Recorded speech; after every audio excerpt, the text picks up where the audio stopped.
Hello friends, welcome to cooking with Ammu channel. இன்றைக்கி சுலபமாகவும் ருசியாகவும் ஒரு சட்னி தான் செய்ய போகிறோம். வாங்க வீடியோக்குள்ளே போகலாம்.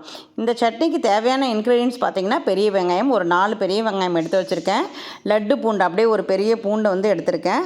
2 கொத்து கருவேப்பிலை, கொத்தமல்லி தழை, உப்பு, புளி, காஞ்ச மிளகா வந்து உங்களுக்கு காரத்துக்கு தகுந்த மாதிரி நீங்கள் போட்டுக்கோங்க.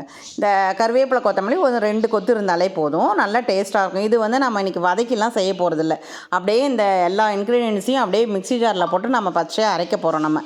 அதனால தான் இந்த சட்னிக்கு வந்து பச்சை சட்னின்னே பேர். கொஞ்சம் காரம்லாம் வந்து சுருன்னு இருக்கும் பாருங்கள். இந்த புளியை வந்து நம்ம ஏதாவது கொட்டைக்கிட்ட இருந்ததுன்னா எடுத்து வச்சுக்கோங்க. இந்த சட்னிக்கு உங்களுக்கு வந்து வெல்லம் சேர்த்துக்கிறதா இருந்தாலும் சேர்த்துக்கலாம். நான் இன்றைக்கி வெல்லம்லாம் சேர்க்கல. இப்போ இந்த லட்டு பூண்டு இருக்குது பார்த்திங்களா, அதை அப்படியே ஒரு தட்டுங்களேன். நம்ம வந்து தோல் உரிக்கணும்னு அவசியம் கிடையாது. இதை அப்படியே தட்டிட்டு அந்த மேலே இருக்கிற காம்பு, கீழே இருக்கிற காம்பெல்லாம் எடுத்துகிட்டு அந்த மேல் லேயராக தோல் வருது பார்த்திங்களா, அதெல்லாம் எடுத்துருங்க. அப்படியே நம்ம அந்த தோலோடு நம்ம பூண்டு சேர்த்துக்க போகிறோம்.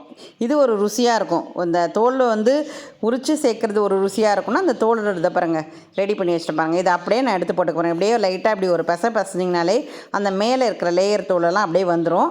அதை அப்படியே உதறிட்டு நம்ம அந்த பூண்டை நம்ம அப்படியே யூஸ் பண்ணிக்கலாம்.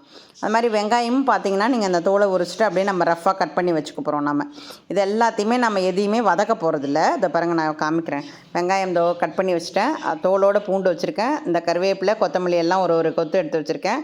காஞ்ச மிளகா, புளி, உப்பு, இதை எல்லாத்தையுமே நம்ம மிக்ஸி ஜாரில் போட்டுக்கலாம். ஃபஸ்ட்டு வந்து நான் புளி எடுத்து போடுறேன் பாருங்கள். புளி போடுங்க, காஞ்ச மிளகா போடுங்க. அதுக்கப்புறம் நம்ம நறுக்கி வச்சுருக்கக்கூடிய நம்ம வெங்காயத்தையும் நம்ம போடுவோம். நம்ம இது வந்து ரொம்ப சுலபமாக ரெடி ஆகிடும். ஒரு 2 நிமிஷத்துலேயே இந்த சட்னி நமக்கு ரெடி ஆகிடும். ஒரு இன்ஸ்டன்ட் சட்னின்னு கூட சொல்லலாம். சீக்கிரமாக செய்துலாம். நம்ம வதக்கி அரைக்கிறதுக்கு தக்காளி பழத்துக்கு பதிலாக நம்ம வந்து புளி சேர்த்துருக்கோம். நம்ம வந்து புளி வேணாம் அப்படின்னு நீங்கள் விரும்புனீங்கன்னா நாட்டு தக்காளி பழம் வந்து நீங்கள் சேர்த்துக்கலாம். நான் இன்றைக்கி தக்காளி இல்லாமல் தான் இந்த சட்னி அரைச்சிருக்கேன். இந்த பாருங்கள், பூண்டு அப்படியே போட்டிருக்கேன் பாருங்கள். தோல்லாம் உரிக்கல. நான் சொன்ன மெத்தடில் செய்து பாருங்கள், ரொம்ப டேஸ்ட்டாக இருக்கும். இப்போ நம்ம வந்து உப்பை வந்து சேர்த்துக்கலாம். இதுக்கப்புறம் அந்த கருவேப்பிலை, கொத்தமல்லி வச்சுருக்கோம்ல, நிறையாவும் போடக்கூடாது. ஓரளவுக்கு ஒரு 2 கொத்து மட்டும் போட்டால் போதும். அப்படியே நம்ம போட்டு நம்ம அரைக்க வேண்டியது தான். மழை அரைச்சிருங்க. அப்படியே ரெடி ஆகிடும். எல்லாத்தையும் மிக்ஸி ஜாரில் போட்டு நம்ம மிக்சியில் வந்து அரைச்சிருவோம் அந்த சட்னியை. இது வந்து பார்த்திங்கன்னா இட்லி, தோசை வந்து பார்த்திங்கன்னா நல்லா கொஞ்சம் தடி தோசை மாதிரி ஊற்றணும். கல் தோசைன்னு சொல்லுவாங்க இல்லையா, கல் தோசை, அதுக்கெல்லாம் வந்து டேஸ்ட்டாக இருக்கும். சுட சுட இட்லிக்கு வந்து ரொம்ப டேஸ்ட்டாக இருக்கும். இந்த பாருங்கள், அரைச்சிட்டு காமிக்கிறேன் உங்களுக்கு எப்படி இருக்குன்னு. இந்த மிக்ஸி அப்படியே திறந்துட்டு காமிக்கிறேன் பாருங்கள். ரெடி ஆகிடுச்சு பாருங்கள். நம்மளுடைய பச்சை வெங்காய சட்னி வந்து ரெடி ஆகிடுச்சு. இது அதை வந்து ஒரு பவுலில் வந்து கொட்டிக்கிறேன்.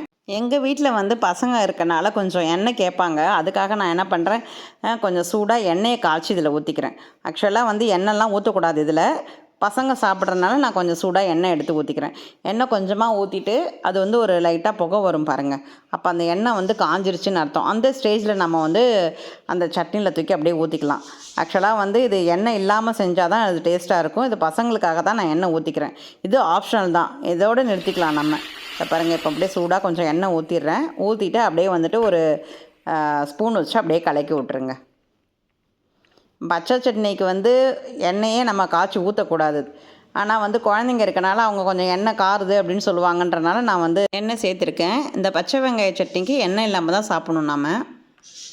நான் இன்றைக்கி வந்து தட்டு இட்லி ஊற்றிருக்கேன். தட்டு இட்லிக்கு தான் இந்த பச்சை வெங்காய சட்னி செய்திருக்கேன். இதே அளவோடு செய்து பார்த்துட்டு நீங்களும் கமெண்ட் பண்ணுங்கள் ஃப்ரெண்ட்ஸ். நம்ம சேனலுக்கு புதுசாக வந்திருக்கோங்க, லைக் பண்ணுங்கள், ஷேர் பண்ணுங்கள், சப்ஸ்கிரைப் பண்ணுங்கள். மறக்காமல் பெல் பட்டனை ப்ரெஸ் பண்ணுங்கள். அப்போ தான் நான் போடுற வீடியோ உங்களுக்கு உடனே வரும். இது வந்து பார்த்திங்கன்னா கல் தோசை, மூடி போட்ட தோசை எல்லாத்துக்குமே ரொம்ப டேஸ்ட்டாக இருக்கும். பார்க்கும்போதே நாக்கில் எச்சி ஊறுது ஃப்ரெண்ட்ஸ். நாளைக்கு பார்க்கலாம் ஃப்ரெண்ட்ஸ். பாய்.